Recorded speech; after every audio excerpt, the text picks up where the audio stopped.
Բարի երեկո հարգելի հեռուստադիտողներ, 168 TV-ին շարունակում է աշխատանքը, եթերում ռևյուն է, զրուցակիցս այսօր քաղաքական գործիչ Նաիրա Զոհրաբյանն է։ Բարև ձեզ Տիկին Զոհրաբյան։ Շնորհակալ եմ մեր հրավերն ընդունելու համար։ Տիկին Զոհրաբյան, այսօր ապրիլի 2-ն է, 2016 թվականի ապրիլի 2-ին Ադրբեջանը լայնամասշտաբ ռազմական գործողություններ սկսեց Արցախի ուղղությամբ եւ 2016 թվականին այնինչ պլանավորել էր անել Ադրբեջանը Արցախի հետ չկարողացավ անել։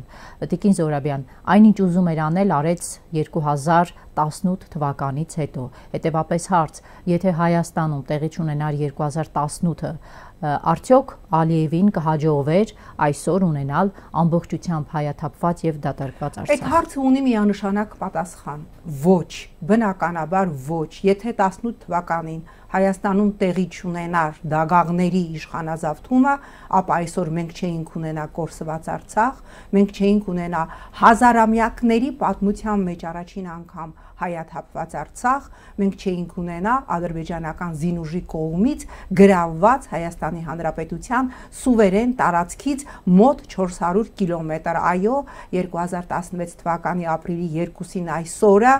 Ադրբեջանը սկսեց լայնամասշտաբ պատերազմ, որը տևեց 4 օր եւ Ալիևը ինքը ծնկաչոք աղերսեց Պուտինին միջնորդել ապրիլյան քարորյա պատերազմը դադարեցնելու համար։ Այդ օրերին, ապրիլյանի օրերին հայկական պատվիրակությունը Ստրասբուրգում էր եւ րոպեների ընթացքում բոլորս մոբիլիզացվեցինք եւ ինչպես Ալիևը վերջերս հայտարարեց, որ 30 տարի ես նաեւ դիվանագիտական հարթակում եմ պարտված եղել Հայաստանին եւ կրկնում եմ օրերի, ժամերի ընթացքում երրորդ նախագահը անմիջապես տեղեկացրեց Հայաստանում հավատարմագրված հավաքեց ԵՄ դեսպաններին եւ ասեց, որ եթե այս պատերազմը չի կանգնում, ապա անմիջապես Հայաստանի խորհրդարանը ճանաչում է Արցախի անկախությունը եւ մեր զինուժը ցույց տվեց մեր բանակը ցույց տվեց իր ուժը, ցույց տվեց իր տոկունությունը եւ կրկնում եմ 4 օր հետո Ալիևն է խնդրել Պուտինին, որպեսզի Ռուսաստանի միջնորդությամբ քարորյա պատերազմը դադարեցվի։ Շատ երկար ենք մենք հետագայում խոսելու քարորյա պատերազմի մասին, ինչի մենք չունեցանք դեզերտիրներ, ինչի չունեցանք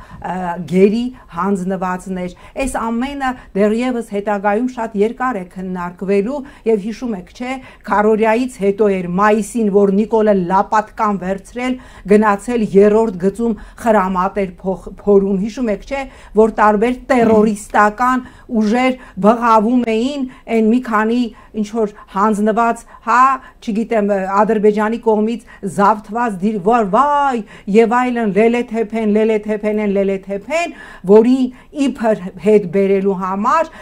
սպարապետ Նիկոլը, սպարապետ Սամվել Բաբայանի հետ կազմակերպեց իբր լելեթեփեն հետ բերելու օպերացիան եւ գալու է ժամանակը եւ մենք իմանալու ենք, թե այդ անիմաստ, երբ որ ըստ տարբեր ռազմական փորձագետների զգուշացվել է եւ Նիկոլին եւ սպարապետ Սամվել Բաբայանին այդ ռազմական օպերացիայի վտանգավորության եւ անիմաստության մասին, քանի երեխա է մատաղ եղել։ Այո, հիմա հարց, ինչի հնարավոր եղավ 4 օրում կանգնեցնել պատերազմը 2016 թվականի ապրիլին, հնարավոր եղավ, որովհետև մենք ունեինք ազգային իշխանություն։ Ինչի հնարավոր եղավ 20 թվականի սեպտեմբերի 27-ի պատերազմը եւ կապիտուլյացիան, հնարավոր եղավ, որովհետև 2018 թվականից Հայաստանը զավթված է հակահայ ուժերի կողմից, զավթված է թուրք-ադրբեջանական տանդեմի օրակարգը սպասարկող կոլաբորացիոնիստ կոլաբորանտների կողմից։ Սա շատ պարզ է եւ կրկնում եմ ապրիլյան պատերազմը դեռ երկար է քննարկվելու, թե այդ ժամանակ նույն Թուրքիան ինչի չխառնվեց պատերազմին, որովհետև հասկացավ դրա անիմաստ լինելը, կրկնում եմ, ոնց պտտվում ենք, պատասխանը մեկն է, որովհետև երկրի ղեկավարումը ազգային ուժերի ձեռքին է, հայկական օրակարգը մշտապես առաջ մղող ուժերի ձեռքին։ Երրորդ նախագահ Սերժ Սարգսյանի վարած քաղաքական գիծը քննադատողներն ասում են, որ այո, ասացիք, որ բանակը իր գործը արեց, դիվանագիտությունը կաղեց, պետք էր այն ժամանակ Արցախի ճանաչմանը գնալ եւ այսօր կունենայինք այլ իրավիճակ եւ այդ թեզը առաջ տանողները հիմնականում այն մարդիկ են, որոնք Փաշինյանական թիմի հետ որպես փորձագետներ են աշխատում։ Գիտեք, այս է նույն հիմար թեզն է, որ հիմա այդ նույն մարդիկ ասում էին 18 թվականին ինչի հենց այս օրերին, երբ որ Նիկոլը սկսել էր Չալոյի հետ Գյումրիից իր քայլարշավը եւ ապրիլի վերջին այդ իշխանազավթման դագաղների շուրջպարը հասավ իր գագաթնակետին, այդ նույն մարդիկ հիմա ասում էին, բա ինչի Սերժ Սարգսյանը չկրակեց։ Կրկնում եմ, ապրիլյան պատերազմը կանգնեցվել է 4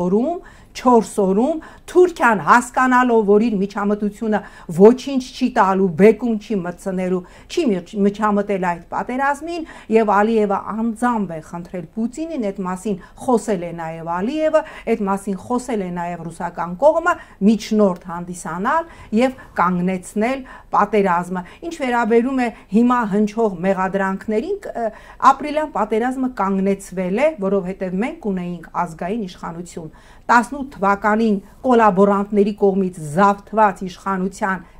հետևանք է հանձնված Արցախը եւ այսօր այն իրավիճակը, որ մենք ունենք Հայաստանում, երբ որ նույն Նիկոլ Փաշինյանը դեռ 1 տարի առաջ ազգային ժողովի ամբիոնից խոստով անեց, որ Հայաստանի պետականությունը կախված է թելից։ Այսօր ես կարող եմ ասել, որ Հայաստանի պետականությունը կախված է կիսաթելից, որովհետև այն fast food-ը խաղաղության օրակարգի անվան տակ, որ Նիկոլ Փաշինյանը պատրաստվում էր ծախել ընտրություններից առաջ Հայաստանի Հանրապետության քաղաքացուն, այդ fast food-ն էլ այլևս չի աշխատում, որովհետև պաշտոնական Ադրբեջանը այլևս ամենօրյա ռեժիմով հայտարարում է, որ չի պատրաստվում ստորագրել որևէ թուղթ Նիկոլ Փաշինյանի հետ եւ պատրաստվում է լայնամասշտաբ պատերազմի, հաշվի առնելով այն տեղեկատվությունը եւ այն լրջագույն իրավիճակը, որ մենք տեսնում ենք այլևս Իրանի հետ կապված եւ նույն Տրամպի սպառնալիքը, որ եթե Իրանը հրաժարվի ստորագրել միջուկային համաձայնագրերը, հասկանալի է արևմտյան օրակարգով, ապա լուրջ ուրեմն ըստ էության ռազմական էսկալացիա կլինի, հաշվի առնելով նաեւ 3 իսրայելական պետական քարոզչամեքենայի այսպես մեծ ռեպորտաժը այն մասին, որ առաջիկայում պատրաստվում է լայնամասշտաբ պատերազմ Իրանի դեմ, մենք հասկանում ենք, թե այս իրավիճակում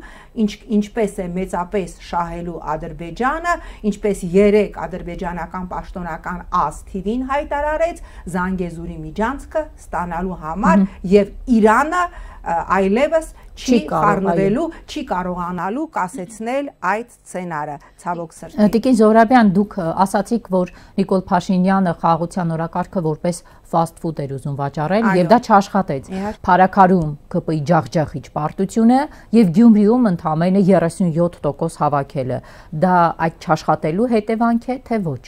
Գիտեք, նույնիսկ ես երեք էլի նայում էի ադրբեջանական լրատվամիջոցները, նույնիսկ ադրբեջանական պաշտոնական քարոզչամեքենան է հաղորդում, որ Նիկոլ Փաշինյանը ամեն ինչ անում է հնարավորինս արագ խաղաղության պայմանագիր ստանալու համար, որովհետև Նիկոլ Փաշինյանի ռեյտինգը պատմական մինիմումի է հասած, Նիկոլ Փաշինյանը ամենաատելի քաղաքական գործիչն է Հայաստանում, բայց ըստ նույն ASTV-ի Նիկոլ Փաշինյանը չի ստանա իր երազած խաղաղության թուղթը, մինչև չկատարի Ադրբեջանի բոլոր նախապայմանները։ Ուրեմն ես կրկնում եմ, որևէ մի քաղաքական ուժ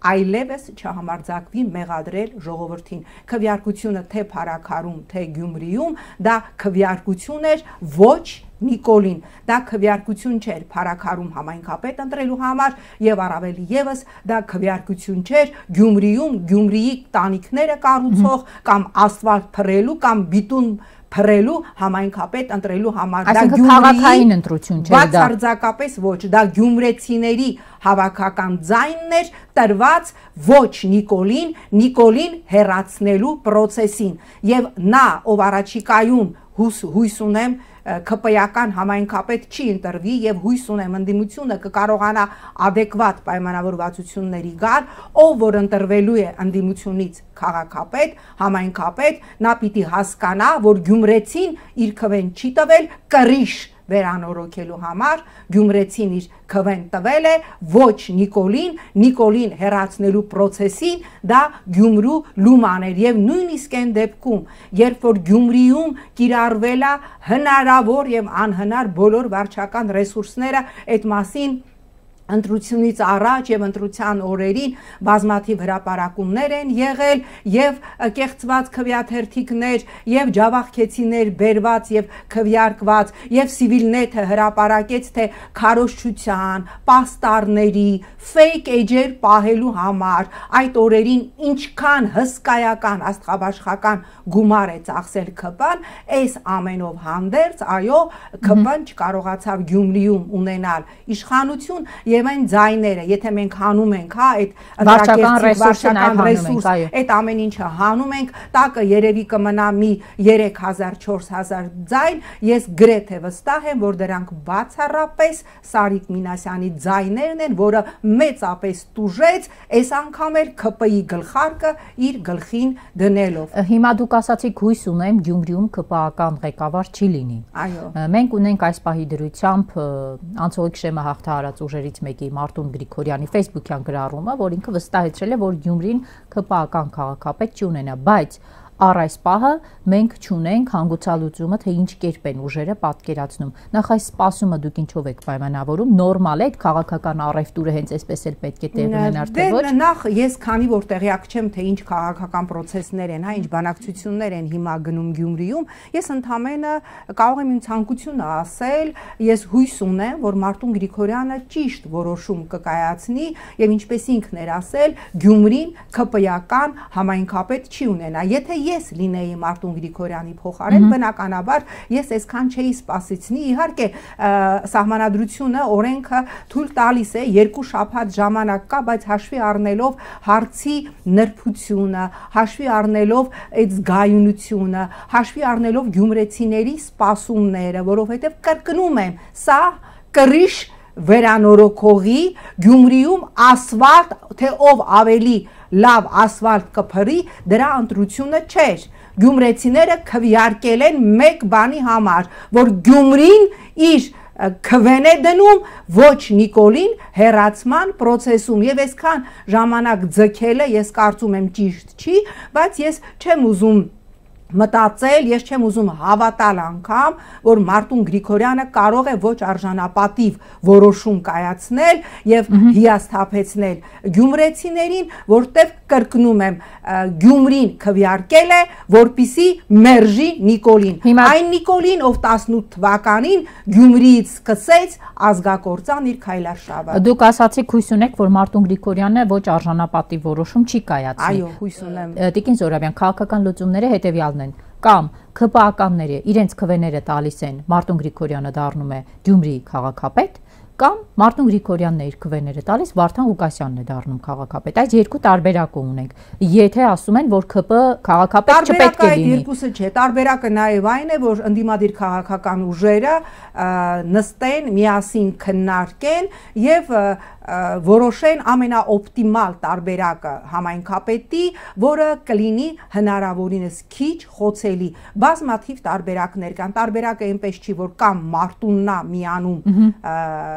ԿՊ-ի ձայներով դառնում է քաղաքապետ կամ միանում է։ Դա կլինի անընդունելի տարբերակ, որովհետև վերցնել հայրենիք վաճառածի ձայները, ես չեմ կարծում, որ Մարտուն Գրիգորյանը դրան կգնա, որովհետև ԿՊ-ն ունի իր կարգախոսը ոչնչացնել Հայաստանը, եւ ես չեմ կարծում, որ Մարտուն Գրիգորյանը պատրաստ է այդ գնով դառնալ համայնքապետ, բայց սցենարները կարող են լինել բազմաթիվ, բայց ես կարծում եմ, որ չի լինի սցենար, որ ԿՊ-ն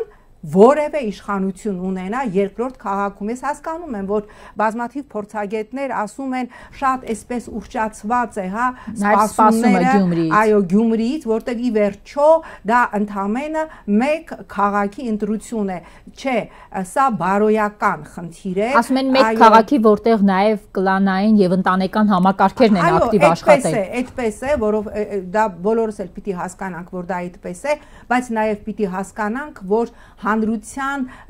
բարոյահոգեբանական առողջացման առումով տևական ժամանակ ապաթիայի հուսալքության մեջ գտնվող հանրությանը մի փոքրիկ հաղթանակ տալու առումով Գյումրիում ընդդիմության միասնականությունը, ինչքան էլ իրենք ունենան տարաձայնություններ, ինչքան էլ երբեմն իրենց կարծիքով այդ տարաձայնությունները անհաղթահարելի են, չի կարող լինել ավելի անհաղթահարելի տարաձայնություն, քան տարաձայնություն քո եւ քո հայրենիքը ծախածի միջև։ Չի կարող լինել ավելի անհաղթահարելի արյուն, քան քո 5000 քո եւ 5000 երեխաների արյունը թափածների միջև։ Չի կարող լինել ավելի անհաղթահարելի տարաձայնություն, քան քո եւ Արցախը հանձնածի միջև։ Այնպես որ ես ուզում եմ հավատալ, որ ընդդիմադիր տեխնացուները, որոնց Գյումրեցին իր վստահության քվեն տվել է, կրկնում եմ, ոչ թե Գյումրիում ով ավելի լավ ասֆալտ կփռի կամ ով ավելի լավ մենեջեր կլինի Գյումրիի համար,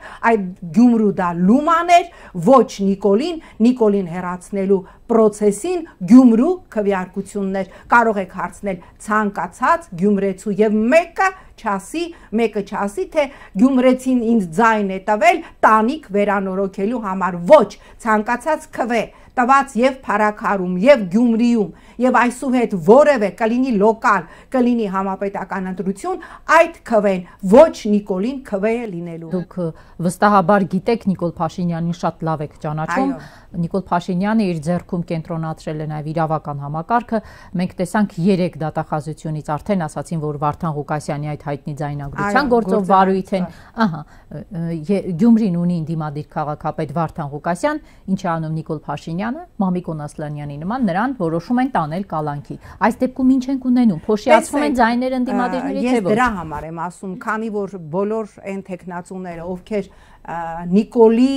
ռեժիմի օրոք մտել են եւ մտնում են եւ առաջիկայում մտնելու են ընտրապայքարի մեջ, նրանք կարծում են պիտի հաշվարկած լինեն բոլոր սցենարները, որովհետեւ այն, որ Նիկոլ Փաշինյանը Գյումրիում ամենայն հավանականությամբ կարող է կիրառել Վանաձորի սցենարը, ինչպես կիրառեց Մամիկոն Ասլանյանի դեպքում, եւ Մամիկոն Ասլանյանը կալանավորվել է ընդամենը մեկ բանի համար, որ նա եղել է Վանաձորցիների կողմից ընտրված համայնքապետ եւ հրաժարվել է պաչել Նիկոլի ՔՊ-ի խաչը։ Մամիկոն Ասլանյանի ճակերտավոր մեղքը միայն եղել է դա, այնպես որ բոլոր այն տեխնացուները, ովքեր Գյումրիում մտել էին ընտրապայքարի մեջ, ի սկզբանե պիտի հաշվարկեին, որ Նիկոլ Փաշինյանը ամեն ինչի ցանկացած բռնաճնշման, ցանկացած քաղաքական հետապնդման, ցանկացած բարոյական բոլոր կարմիր գծերը անցնող տեսակ է, եւ ես դրա համար եմ հիմա ասում, որ ես կոչ կանեի Գյումրու ավականի անցած ընդդիմադիր տեխնացուներին ոչ թե այս պահին միմյանց բաժանարար գծեր գտնել եւ ոչ թե այս պահին քննարկել, թե ինչն է իրենց բաժանում եւ կոչ կանեի հանրային դեմքերին, տարբեր քաղաքական ուժերին այս զգայուն իրավիճակում ավելի կրակի վրա յուղ չլցնել եւ չփորձել արժանապատվությունը վիրավորել որևէ մեկի, այլ կոչ կանեի, եթե իրենք ազնիվ են այն քարոզարշավի ժամանակ իրենց հնչեցրած թեզերի, որ իրենց նպատակը այս իշխանությանը հեռացնելն է, եթե բոլորը ազնիվ են իրենց հռչակած քարոզչական թեզերին, որ իրենք չեն գալիս, Գյումրու համայնքապետ դառնալու, որ գնան Նիկոլի հետ խելոք աշխատեն, այլ Գյումրեցու տված քվեն իրենք օգտագործելու են այս իշխանությանը հեռացնելու համար, դա Գյումրիի քվեն է լինելու այս իշխանությանը հեռացնելու, ապա պիտի հիմա ոչ թե միմյանց միջև բաժանարար գծեր փնտրեն, այլ պիտի նստեն եւ բանակցեն, հաշվի առնելով, որ Նիկոլ Փաշինյանը, կրկնում եմ, ընդունակ է ամեն ինչի։ Եթե Նիկոլ Փաշինյանի հրահանգով բնականաբար կալանավորվել են 90 անց 90 անց տատիկ, 3 տարեց, այո, 3 տարեց կին, այն 90 անցին երևի անհարմար զգացին կալանքի տակ պահելու ազատ են արձակել, 75 տարեկան տարեց կնոջը կալանավորել են եւ մեղադրանք է առաջադրված հակակոռուպցիոն կոմիտե, ալո, հակակոռուպցիոն կոմիտե 3 Արտաշատի ճանապարհով գալիս էի եւ շատ հետաքրքիր բան էին պատմում, ասում էին այն Ադանա ռեստորանը, որը յուվեցի կարոյից գնել է ոստիկանության բարձրաստիճան մի պաշտոնյա եւ դիմացնել հսկայական գրանձիոզ համալիր ասարքում, բա մի հատ չեք ուզում հասկանաք այդ ոստիկանության բարձրաստիճան պաշտոնյային այդ գումարները որտեղից նայեցի այդ գրանձիոզ շինությանը դա հալալ քրտինքով ոստիկանական թեկուս ամենաբարձրաստիճան պաշտոնյաներից մեկի աշխատավարձով հնարավոր չի կառուցել գնացել 75 տարեկան տատիկ եք բռնել կոռուպցիա եք ուզում մանգակ դուք չեք ամաչում բա մի հատ անցեք այդ ԿՊ-ականների դղյակների կողքերով Այդտեղից կոռուպցիայի հոտ չի գալի, մի հատ հոտ քաշեք, մի հատ պիպետկան վերցրեք ու հոտ քաշեք, կարող է կոռուպցիայի հոտ է գալի, թե 90-ամյա տատիկին կամ 75-ամյա կիմա տատիկի վրայից եք կոռուպցիայի հոտ արել, որ 90 եւ 75-ամյա կանանց սպառնացել եք, ասել եք կփթեք բերթերում Հիմա դեռ շնորհակալություն պիտի հայտնեք, որ բռնություն չեք գործադրել եւ չեք ծեծել։ Ասածս հետեւյալն է։ Այս պահին պիտի ոչ թե կրակի վրա յուղ լցնեն, ինչպես անում են շատերը, այլ պիտի Գյումրու ավականու անցած անտի-Նիկոլ, հակա-Նիկոլ ճամբարի տեխնացուները նստեն հաշվի առնելով, որ Նիկոլ Փաշինյանը ամեն ինչի ընդունակ անձնավորություն է, ընդունակ է ավականի գողանալ, ամեն ինչ, այո, այդ ամենը մենք տեսել ենք, ամենը մենք տեսել ենք, գտնել ամենաօպտիմալ տարբերակը, որպիսի գյումրեցիներին ոչ Նիկոլին տրված ձայները չկորչեն։ Իսկ հնարավոր է միջև ընդդիմությունը այդ ամենաօպտիմալ տարբերակը փնտրի գտնի, իր վարկանիշը փրկելու համար օպտիմալ տարբերակ փնտրի գտնի նույն Նիկոլ Փաշինյանը։ Սկսի չիստկաներ իր թիմում։ Վիլեն Գաբրիելյանը արդեն ասաց պատգամավորական մանդատը վայր է դնում, իհարկե ԿՊ վարչության անդամ է փորձում դառնալ, ամբողջությամբ չի հեռանալու ԿՊ-ից։ Ասում են ըստ մամուլի հրապարակումների հերթում Սևան-Պերեն կուտակված նաև Անդրանիկ Քոչարյանի գլխին, այսինքն զտել ԿՊ-ն նաև կոմպրոմատներ աշխատեցնել եւ գտնել վարկանիշը պահելու օպտիմալ տարբերակ։ Ունի Փաշինյանը նման շանս։ Նիկոլ Փաշինյանը իր վարկանիշը փրկելու այլևս որևէ տարբերակ չունի։ Զարմացրեց էս մամուլի հրճվանքը, որ Վիլեն Գաբրիելյանը մանդատը դրել է։ Վիլեն Գաբրիելյան, Քոչարյան Անդրանիկ եւ մյուսներ ընդամենը մի հատ փուճուր շուրուփ են այս արատավոր համակարգի մեջ մի մարդ պիտի դնի իր մանդատը եւ պիտի կանգնի հայկական Նուրենբերգի առջեւ եւ այդ մարդու Նիկոլ Փաշինյանը հիմա Նիկոլ Փաշինյանը ինչ ուզում է անի ուզում է հրապարակում խարույկ վարի եւ օրինազանց ԿՊ-ականներին խաշլամա առնի մի հատ Լավրովի լիստ գցի դրանց վրա միևնույնն է Նիկոլ Փաշինյանը որևէ տարբերակ չունի իր վարկանիշը փրկելու իհարկե ինքը փորձելու է դիմել այսպես հա քարոզչական տեխնոլոգիաների տարբեր արսենալի փորձելու է հիմա ինչպես մամուլը գրեց կուսակցական շարքերում չիստկաներ անել իբր մաքրել բյուրեղացնել կուսակցություն ինչ կուսակցություն այդտեղ չկա կուսակցություն այդտեղ հայրենիքը վաճառելու շուրջ համախմբված կուտոկա, որոնց բարոյական նկարագիրը, յուրաքանչյուրի բարոյական նկարագիրը մենք տեսնում ենք եւ այն բացահայտումները, որ պորցիա անում է Հովիկ Աղազարյանը, թե ինչ անբարո միջավայրատիրում այդ նիկոլական համակարգում, որտեղ ով հրաժարվում է ասել, որ Նիկոլը Աստված է, արժանանում է կուսակցական այսպես սանկցիաների եւ խոսել այն մասին, որ Նիկոլ Փաշինյանը կարող է ինչ-որ կերպ, ինչ-որ բաներ անելով, որտեղ ինքը հասկանում է, չէ՞, այդ իրային թալանը, նախկինները, լոլոները, այդ պոպկորնը այլևս չի աշխատում, ինքը փորձեց, հա, նույնիսկ Գյումրիում մի օր եկավ, հիշում եք, սկսեց ճղրտալ, առնետների նման դուրս են եկել թալանը, բայց վերջին հանրահավաքին չգնաց, բայց որտեղ հասկացավ եւ իր թիմակիցները իրեն տեղեկացրեցին, որ չի աշխատում, մի արա Նիկոլ մի արա, որտեվ երբ որ դու խոսում ես թալանից, օրինակ իմ աչքի առջև անմիջապես հառնում է քո թիմակիցների ասաբնյակները, այդ մեքենաները, ունեցվածքները, այնպես որ չի աշխատում, եւ ինչքան ինքը փորձի հիմա այդ պոպուլիստական կներեք այդ բառի համար կտերով հասարակություն կերակրել, այնքան ագրեսիան իր հանդեպ, իր կնոջ հանդեպ եւ իր քաղաքական թիմի հանդեպ մեծանալու է։ Նիկոլ Փաշինյանը, Գյումրին եւ Փարաքարը ցույց տվեցին, որ Նիկոլի եւ նիկոլիզմի ժամանակաշրջանը Հայաստանում ավարտվում է եւ ես հույս ունեմ, որ գալու է այն օրը, ինչպես Վրաստանի գործող իշխանությունը օրենքի ուժով կասեցրեց Սահակաշվիլու եւ նրա հետ առնչվող կուսակցությունների գործունեությունը արգելելով նրանց մասնակցել առաջիկա որևէ ընտրական process-ին, Հայաստանում եւս նիկոլիզմը քաղաքացիական պայմանագիրը հռչակվելու է որպես օրենքից դուրս ուժ եւ չի կարողանալու առնվազն տևական ժամանակ ընտրական որևէ գործընթացի մասնակցել։ Տիկին Զոհրաբյան, ձեզ կմեղադրեն, կասեն համաներում է պետք տալ նաեւ ԿՊ-ին, այնտեղ ոչ բոլորն են հայրենիք հանձնողներ եւ երբ դուք այսպիսի ձևակերպումներ եք անում, դուք դրանով ԿՊ-ին մղում եք անկյուն, մինչդեռ ԿՊ-ականների ձայները պետք են ընդդիմադիրներին անվստահություն հայտնելու համար։ Չեմ կարող մեղադրել, որովհետեւ ես այն մարդն եմ, որ մշտապես ասում եմ, որ առնվազն ԿՊ խմբակցությունում 20-25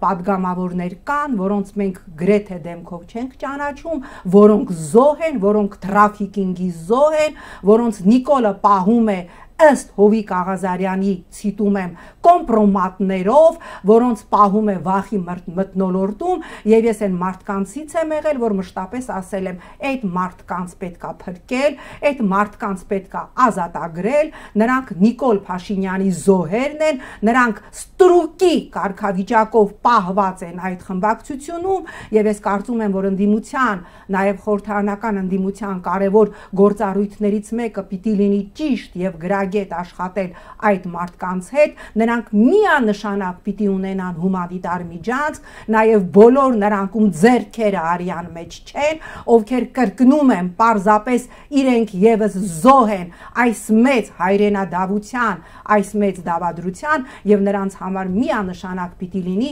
հումանիտար միջանցք։ Նրանց պետքա փրկել եւ ընդդիմությունը իր գործառույթներից մեկն էլ պիտի դարձնի դա աշխատել այն ԿՊ-ականների հետ, ում Նիկոլ Փաշինյանը պահում է վախով, սարսափով եւ անամոթ կոմպրոմատներով, որտեղ նույն Հովիկ Աղազարյանն էր, կարծեմ եթերներից մեկում վերջերս խոստովանեց, որ ինքը բոլորի վրա զարհուրելի կոմպրոմատներ ունի։ Պատեհ ժամանակն է ընդդիմության համար խոսել անվստահության գործընթացի մասին։ Տեսեք, եթե մենք այդ գործընթացի մասին չսկսենք խոսել, օգոստոսի 2-ին ավարտվում է այն ժամկետը, երբ մենք կարող ենք այլևս օրենքի ուժով, որտեղ 1 տարի առաջ ընտրություններից խորհրդարան չի կարող լուծարվել, անընդհատ ասել, որ դե գիտեք ժամանակը չի, դե գիտեք այդքան մարդ չի ստորագրի, փորձել եք, պետք է սկսել process, միշտ եւ անընդհատ պետք է սկսել process, մեկ անգամ չի ստացվի, էլի է պետք այսքան ժամանակ կորսվել է, հասկանում եք, process պետք է սկսել եւ այդ process-ները պետք է լինեն զուգահեռ, խորհրդարանում պիտի սկսվի անվստահության գործընթաց, պիտի աշխատել ԿՊ-ական այն պատգամավորների հետ,